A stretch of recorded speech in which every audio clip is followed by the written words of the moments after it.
ও আমার ছেলে, আমার মেয়ে, আমার পরিবার, আমার বাবা, আমার মা, আমার সম্পর্কে যে ধরনের কথা বলেছে মিথ্যা করে, ও যদি একটা প্রমাণ করতে পারে আমি এখান থেকে 100 হাত নাকদোষা দিয়ে চলে যাবে, এটা চ্যালেঞ্জ করে বলছি। কাজের মানুষের, কাজের মেয়েদের, কাজের ছেলেদের মূল্য আছে, তো ফুরফুরা শরীফের নামটা ভাবলে এদের কোনো মূল্য নেই? এরা আবার বড় বড় গর্ব করে। ফুরফুরা শরীফ তো অনেক পীরজাদা আছে, যে পীরজাদারা আজকে জলসা করতে গেলে ইসলামের কথা বলে, হাদিসের কথা বলে, কোরআনের কথা বলে, কওমের কথা বলে, যে পীরজাদারা শান্তির কথা বলে, আর এদের কাজের কাজ কি? যেখানে যাবে তৃণমূল, কোথায় বিজেপি, কোথায় সিপিএম, কোথায় আইএসএ, কোথায় শওকত মোল্লা, তো আমার নামে যা বলছে একটা মাদলি করে যদি ও গোলায় রাখে, চোখে চোখে অন্তত প্রতি মুহূর্তে আমার নামটাও মনে করতে পারবে। 24 ঘন্টার তবজাব করছে কেন?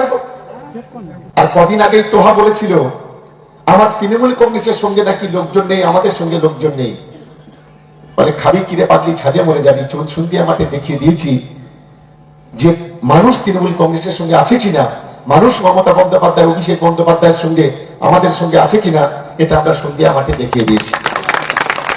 যারা আইএসএফটা করেন আমি তাদের বলি করুন না, তো একবার কৃষক বন্ধুর টাকাটা নিচ্ছেন না তো? যারা আইএসএফ করছেন লক্ষ্মীর ভান্ডারের টাকাটা নিচ্ছেন না তো? ছেলে মেয়ের বিয়ের কন্যাশ্রী রূপশ্রীর টাকাটা নিচ্ছেন না তো?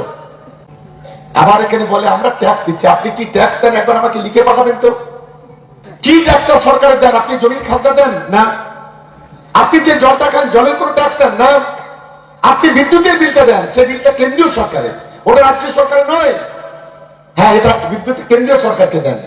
আপনি যে রাস্তায় হেঁটে রাস্তার ট্যাক্সটা দেন না? তাহলে কিসের ট্যাক্স দেন আপনারা? কথায় কথায় বলেন আজকে